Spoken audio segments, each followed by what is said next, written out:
I am indeed humbled and honored to be awarded a doctorate degree from such an outstanding university.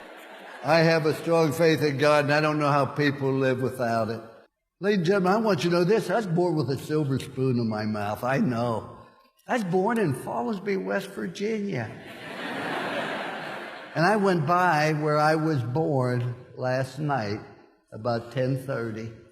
I was born in a cellar at home, delivered by Dr. McGraw. We had one bedroom for my sister, myself, and my parents. We had a half bath and a kitchen. 7.5 years we lived in that place. There was no welfare. There was no food stamps. There was no safety net. But I always had plenty to eat. Because every time I asked for seconds, my dad would say, no, you had plenty. But the reason I was born with a silver spoon, my dad had only gone to the 3rd grade. That's all the education he had. But why was I born with a silver spoon in my mouth? Because I was taught by my parents that life's a matter of making choices, wherever you are, good or bad, because of choices you make. See, there's a rule in life that you're either growing or you're dying. The tree's either growing or it's dying. So's grass, so's a marriage, so's a business, so's a person. Doesn't have a thing to do with age. My birthday candles cost more than a cake.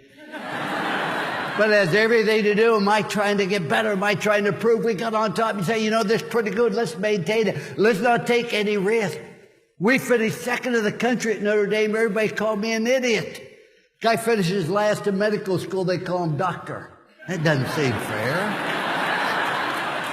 When I left Notre Dame, I never thought I'd coach again. Where'd you go from Notre Dame? According to my mother, you go directly to heaven, you sit by the Pope. You don't coach anymore. And then I went to live in a town where the average age was deceased. And what I found out, I wasn't tired of coaching. You have to have something to hope for, something to dream.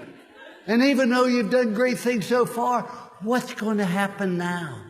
I want to give you a simple plan.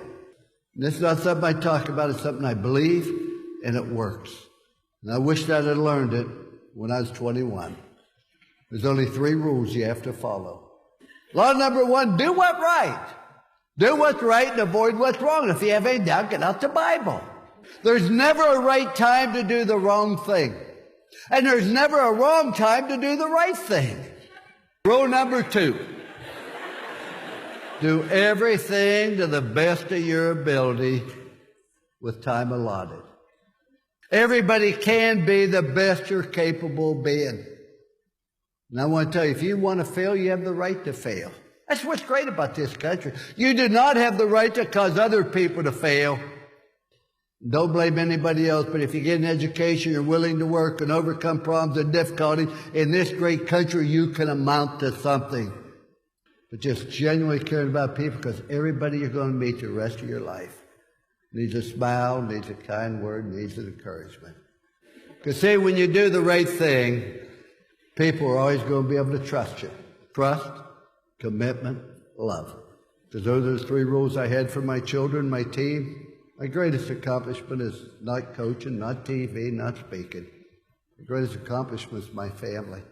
And I'm very proud of it. You can't take your money to heaven, but I'll tell you something. You can sure take your children to heaven with you. I leave you with this very last thought.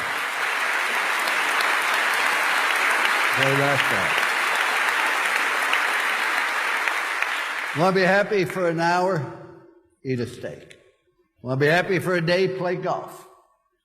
Want to be happy for a week? Go on a cruise. Want to be happy for a lifetime? Put your faith in Jesus Christ. Thank you very much. God bless.